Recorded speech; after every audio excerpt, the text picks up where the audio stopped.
Salut à vous, j'espère que vous allez bien. Moi c'est Marcel Kamla, présentateur de la chaîne CGI, qui signifie Canada Global Info. Sur cette chaîne, nous parlons du Canada, plus principalement d'immigration Canada. Si le thème de cette chaîne vous intéresse, alors abonnez-vous et surtout n'oubliez pas d'activer la cloche de notification pour être informé de tous nos prochains contenus.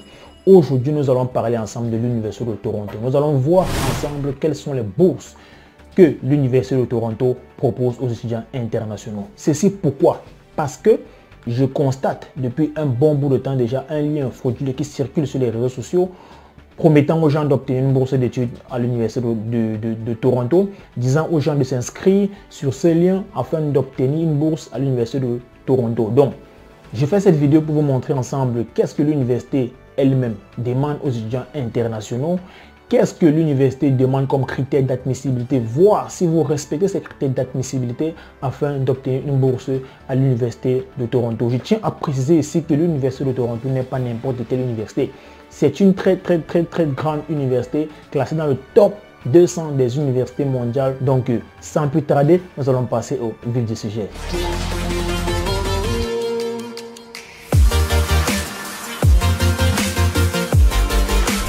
Nous voici donc derrière notre écran.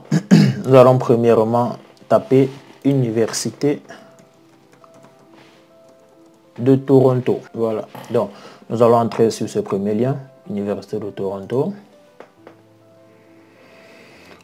Je vais aller droit au but, les amis. Je vais être assez direct et ceci pour ne pas rendre la vidéo assez longue. Et donc, je vous prie de réellement m'écouter attentivement et de voir comment est-ce que je procède. Donc, généralement, sur les sites de l'université, vous verrez, c'est presque la même procédure.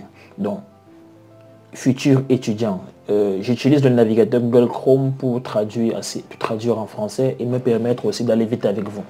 Donc, on va cliquer sur futur étudiant. C'est le site officiel de l'Université de Toronto. On clique sur futur étudiant. On scroll futur étudiant. On arrive sur cette section intéressé à postuler. On a la section universitaire, admission, frais de scolarité et aide financière, application. Voici la section qui nous intéresse. Dans cette section, on retrouve combien coûtera un diplôme. Quelles sont les aides financières disponibles? C'est ça qui nous intéresse. On va tout simplement cliquer dessus. Je vais ouvrir des onglets à chaque fois qu'on avance pour pouvoir garder une trace. Voilà. Donc, je vais traduire aussi en français à chaque fois.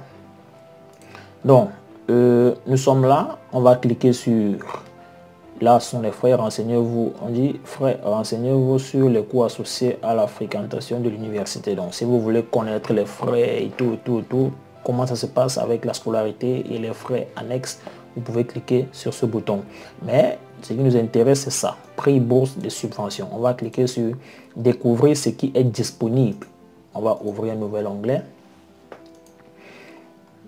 Petite traduction. Voilà. Donc, sur cette page, rendu sur cette page, nous allons venir sur le couloir gauche. Prix d'étudiants, frais. Prix étudiants, étudiants internationaux. Donc, dans cette section, nous avons les prix d'admission, les prix en cours de fin d'année, explorateur des récompenses, bref, un tas de choses. Mais ce qui nous intéresse, c'est la section étudiants internationaux. On va cliquer dessus. Petit clic droit, on va ouvrir un nouvel onglet. Vous pouvez tout simplement cliquer gauche, hein, c'est juste que moi je vais garder une trace au fur et à mesure qu'on évolue. Donc, petite traduction. Voilà. Étudiants internationaux. Bourse internationale de Lester B. Pearson, voilà. Et autres bourses disponibles. On va venir sur la catégorie autres bourses disponibles. Et dans cette catégorie, nous allons toujours retrouver la bourse internationale de Lester B. Pearson. Donc, autre bourse internationale. Je vous laisse le soin de lire réellement ce paragraphe. Une fois après avoir lu, on va cliquer sur ce lien. En savoir plus sur les bourses d'études en génie de l'Université de Toronto. En cliquant ici. Donc, on va faire un petit clic droit. Nouvel onglet. Voilà. Donc, nous voici donc sur une page assez importante. Voici les frais associés aux études à l'Université de Toronto. On dit les frais de scolarité et les frais accessoires pour les études à temps plein 2021-2022 sont représentés ci-dessous en dollars canadiens. Les frais 2022-2023 sont sujets à changement. Pour plus d'informations, veuillez cliquer sur www.feesuniversitédetoronto.ca. Mais vous allez juste, nous allons juste regarder ce tableau. Les frais de scolarité sur la première ligne, vous voyez bien qu'un étudiant canadien paye 14 180 dollars canadiens, tandis qu'un étudiant international paye 62 250 dollars canadiens. Juste pour faire rapide, on va utiliser une petite calculatrice pour voir combien les deux dépenses. Donc, en convertissant en francs CFA, on se rend compte que 62 250, un étudiant international paye environ 27 452 250. C'est les frais de scolarité d'une année, je précise. Tandis qu'un étudiant canadien paye 14 180 fois 441. Voilà. Donc, un étudiant canadien paye 6 millions, tandis qu'un étudiant international paye près de 26 millions, 27 millions, le précédent calcul que je viens de faire. Vous voyez bien que ce n'est pas évident d'entrer dans cette université en termes de coût. C'est très très cher. Voilà pourquoi il faut absolument obtenir sa bourse pour pouvoir espérer entrer dans cette université. Et aussi, vous voyez un bel avantage d'avoir la résidence permanente dans ce pays, parce que une fois que vous avez obtenu la résidence permanente, vous ne payez plus comme un étudiant international, mais maintenant comme un étudiant canadien. C'est ça l'avantage d'avoir la résidence permanente, d'avoir les papiers.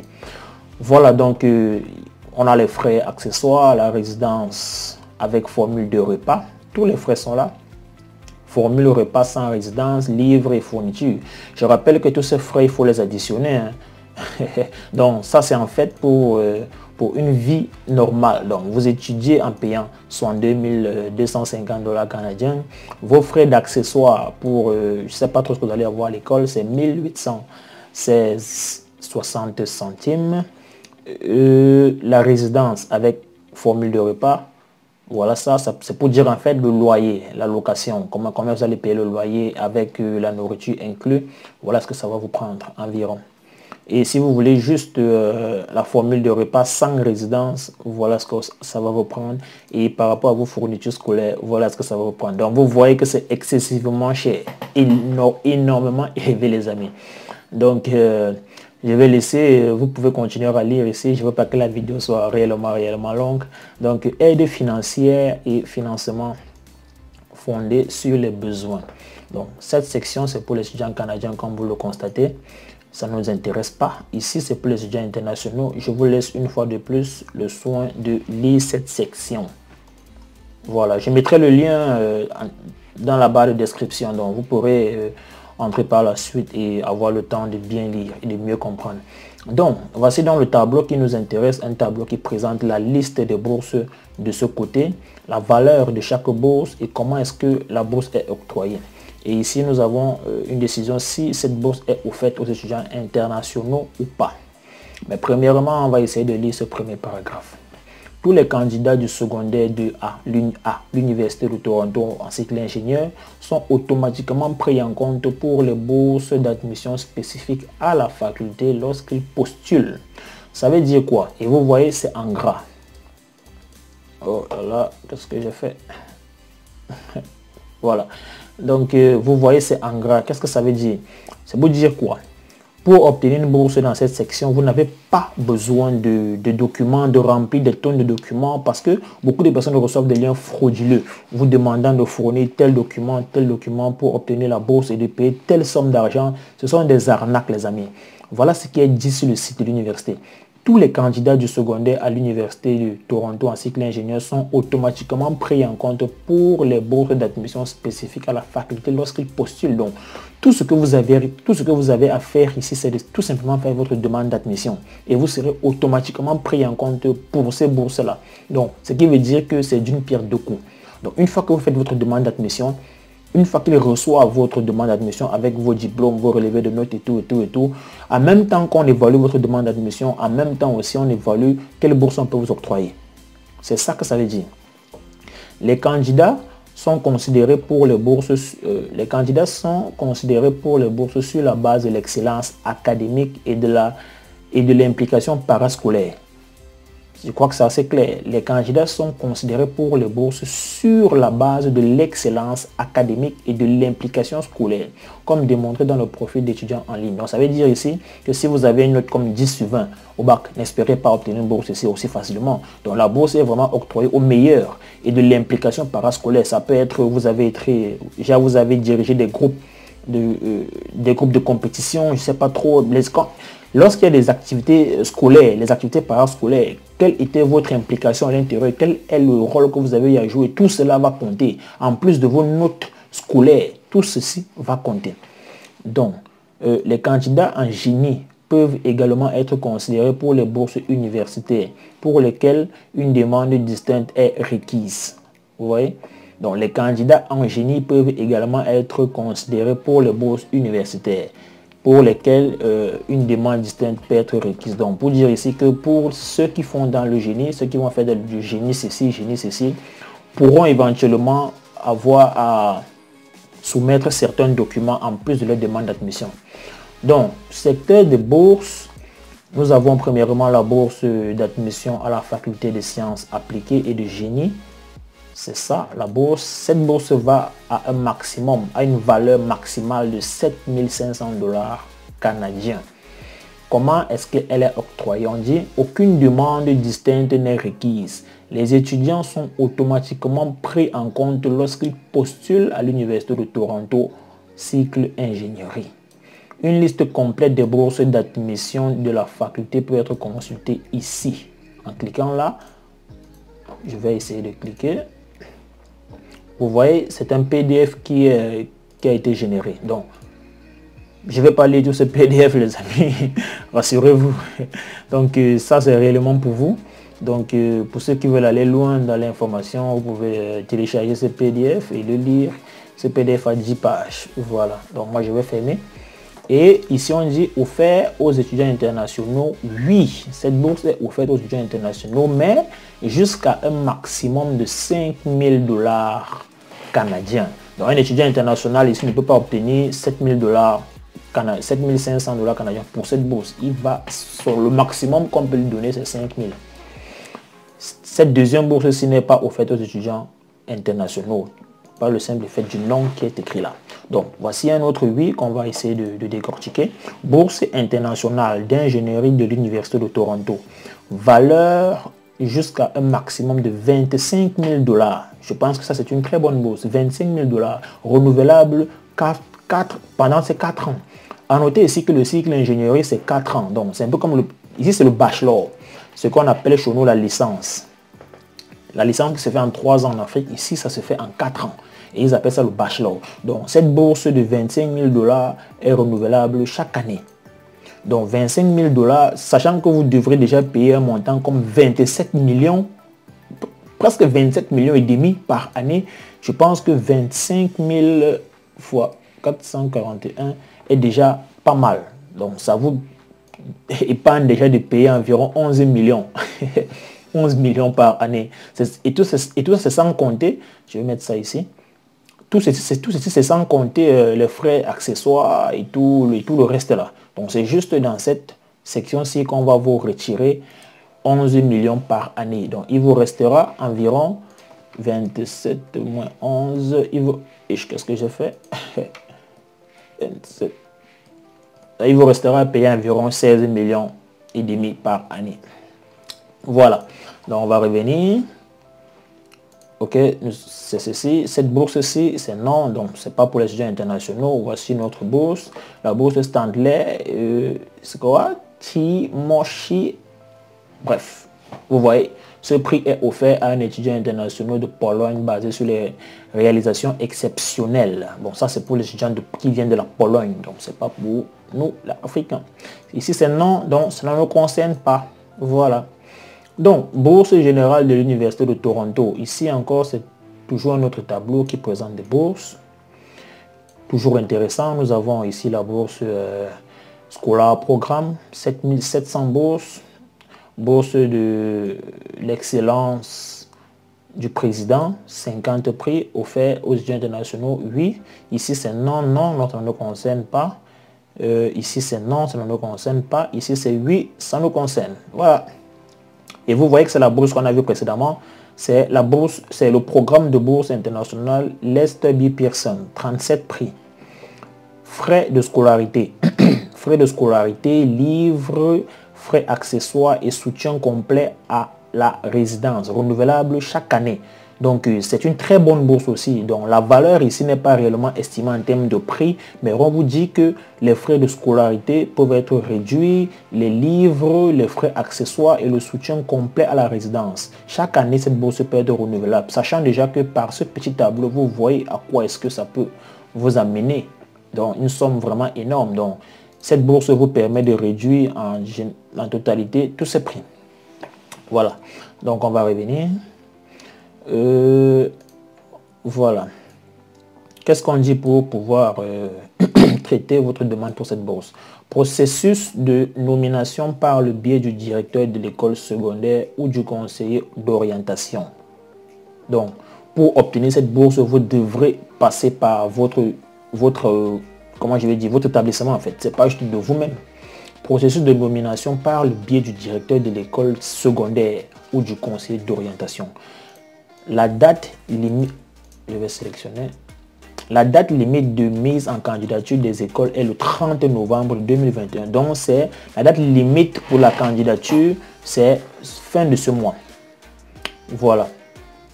La date limite de candidature pour les étudiants WAC est de 15 décembre 2021.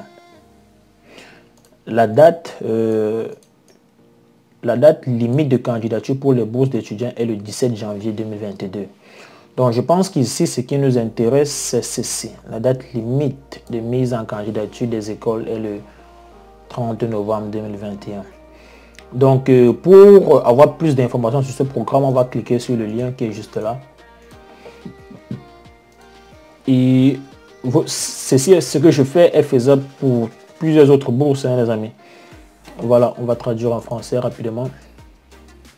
Voilà, appliquer, comment appliquer. Voici l'admissibilité, le processus de demande, les dates limites pour la bourse, avis de fraude, avis de confidentialité. La critère d'admissibilité, qu'est-ce qu'il faut remplir pour pouvoir être admissible à cette bourse? Premier point, être un étudiant international, c'est-à-dire un non-canadien nécessitant un permis d'études. Donc, après avoir obtenu cette bourse ou cette admission, vous devrez obtenir votre visa, votre permis d'études pour pouvoir venir étudier au Canada. Le deuxième point, c'est actuellement dans votre dernière année d'études secondaires. Donc, vous devrez être en train de fréquenter et vous devez être dans un collège, comme on dit chez nous, dans un lycée ou dans un collège, voilà, chez nous en Afrique. Ça, c'est pour chez nous ici en Afrique. Ici au Canada, collège, c'est pas la même chose que collège chez nous là-bas. Donc, le deuxième point, c'est actuellement dans votre dernière année d'études secondaires où vous avez obtenu votre diplôme au plus tôt en juin 2021. Donc, en supposant que vous êtes en terminale, c'est de ça qu'il est question. Voilà. On dit commencez vos études à l'Université de Toronto en septembre 2022. Les étudiants qui poursuivent déjà les études postsecondaires ne peuvent pas être considérés. Donc, si vous êtes déjà à l'université, vous n'êtes pas considéré pour cette bourse-ci. C'est ça qu'on est en train de dire là. Les étudiants qui poursuivent déjà les études postsecondaires ne peuvent pas être considérés. Les étudiants qui commencent leurs études en janvier 2022 dans un autre établissement postsecondaire ne peuvent pas non plus être considérés. Donc, c'est réellement pour ceux qui sont encore au lycée ou collège chez nous, en phase terminale, donc qui sont dans la classe de terminale dans les collèges et des lycées. Ça, c'est pour eux. C'est à eux que s'adresse cette bourse-ci. Parce qu'ils ont besoin clairement aussi du droit de leur établissement en fait. Voilà. Comment faire donc pour postuler à cette bourse? Premièrement, vous devez recevoir une nomination de votre école. Comme on l'explique depuis. On dit les écoles secondaires non encore contactées. Vérifiés sont invités à soumettre une demande pour participer à notre programme disponible ici. Donc, en cliquant sur ce lien, vous aurez bien plus d'informations. avancé et tout. Bon, là, je vais m'attarder dessus. Je mettrai le lien en description pour que vous puissiez cliquer et vraiment comprendre tout ce qui est dit. Après, la deuxième étape, c'est postuler pour étudier à l'Université de Toronto. Donc, tout simplement faire sa demande d'admission. Pour commencer vos études en 2022 et compléter votre demande d'admission dans les délais appropriés. Donc, ce n'est pas non plus illimité. Il y a des délais spécifiques. Veuillez noter que vous serez considéré pour la bourse Pearson pour votre premier choix de programme à l'Université de Toronto. Donc, blablabla, je vous laisse lire tout le reste. Je ne sais pas que la vidéo est vraiment déjà longue. Une fois que vous avez reçu une candidature et que vous avez postulé à l'Université de Toronto, vous pouvez remplir une demande de bourse d'études de liste B Pearson en ligne. Vous voyez, on dit une fois que vous avez reçu une candidature et que vous avez postulé à l'université, vous pouvez remplir la demande de bourse d'études liste B Pearson en ligne. Voici les dates limites, les amis. Donc, c'est ça en gros, comment faire pour voir les bourses disponibles à l'Université de Toronto, les amis. Arrêtez de recevoir des liens qui vous dirigent vers des sites bizarres, vers des sites non sécurisés, vers des sites frauduleux, vous demandant quelconque somme d'argent et tout.